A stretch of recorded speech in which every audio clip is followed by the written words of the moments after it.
So in the 5 days leading up to the invasion, why, we were mostly all prepared up to that time. There wasn't much to do except that. And we were ready to move out to a bivouac area. We were in this assembly in this area, and it was unbelievably, for myself, it was the anxiety, the thing that we've been waiting for a long time. Over the loudspeaker, I heard the word attention. I, with the other troops, snapped to attention, and in the corner of my eye, I could see 2 men, one wearing an American uniform, the other a British uniform.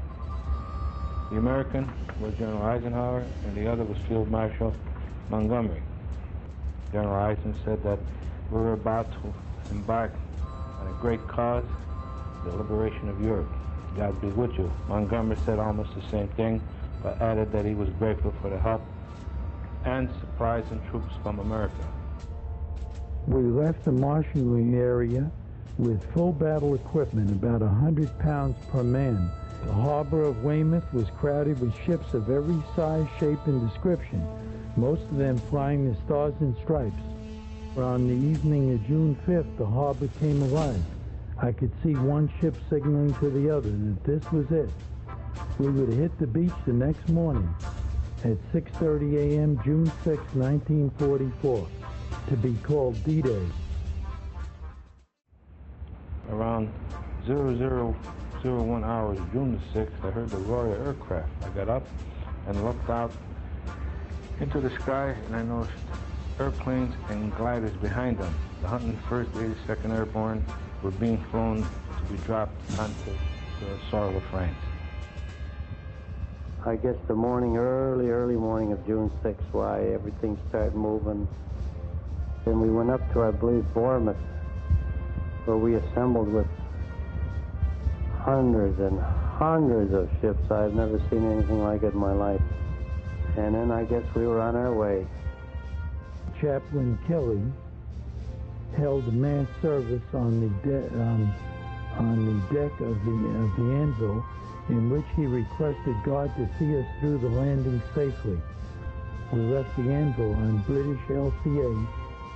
The huge bluish-black waves rose high over the sides of our little craft and battered the boat, as well as us, with unimaginable fury.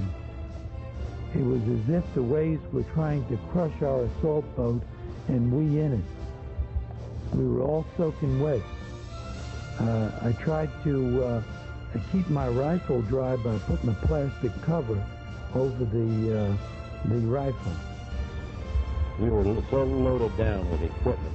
Every man had at least one anti-tank mine, and that we had funnels in the doors, funnels under the aircraft, and the C-47 was loaded to the point where he could take off, but he couldn't land with it, so he had to drop it. But we had rendezvoused for quite a while to get the Air Amanda into a formation. And we crossed the English Channel. I was standing in the door. We looked down, looked down, and it was the most beautiful moonlight evening. Looked down and had never seen so many ships in all my life, and probably will never see them again. You could have walked across the English Channel. Not that you had to walk on water. You could just step from ship to ship. That is how it looked from the air. It's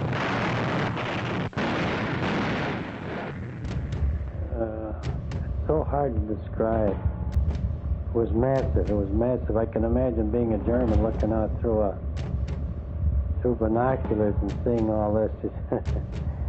No wonder Hitler didn't believe him.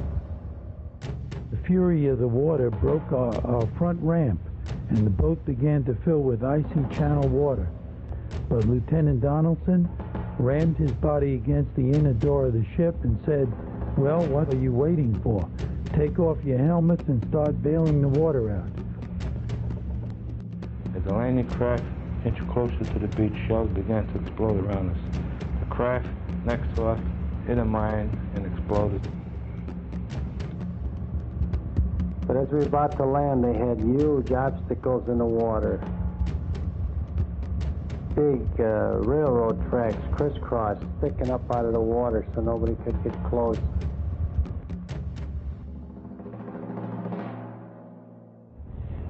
There was a ground fog, and we were supposed to be flying at about 600 feet, and that was going to be our jump altitude. We couldn't see any landmarks. We couldn't see where we were going, or anything. But the order was before we left that no one would come back in the aircraft, whether we found our objective, whether we found our DZs or not. That we would go out somewhere over Normandy.